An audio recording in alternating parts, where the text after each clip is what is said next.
So before we get into the principles, I think it is worthwhile talking a little bit about what we mean by personal information.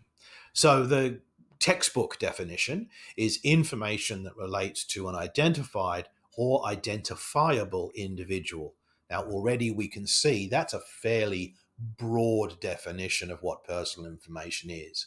So we can look at specific things like personal identity information, what's often called PII, and these are things that allow us very quickly to identify someone as an individual, like their name, address, phone number, email. But also, there are other elements like an IP address or a cookie that can allow us to identify an individual, even if we don't know their name or a home address, etc. But we also need to remember that there might be data elements that, when combined, can identify an individual. If I know someone's surname, date of birth, and postcode or zip code, there's a very good chance I can identify them as an individual by merging that information together and bringing in other data elements. And lo and behold, I've now managed to identify someone. That too would fall under the definition of personal information.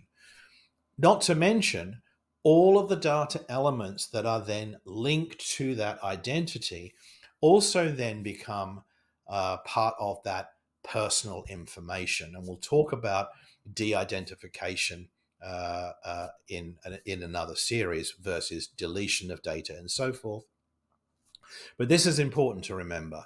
Personal information can have quite a wide scope in our projects. Just as a little exercise, I've put in an instruction for Chat GPT that you can try, and it's just simply looking at generating a list of ways individuals can be identifying using data and technology. And this is just the first 25.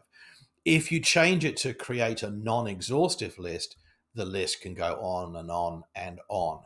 And so again, the number of data points, the number of data attributes that could be considered personal information is kind of growing exponentially. And so that's why a lot of regulations tend to look at this as a principle.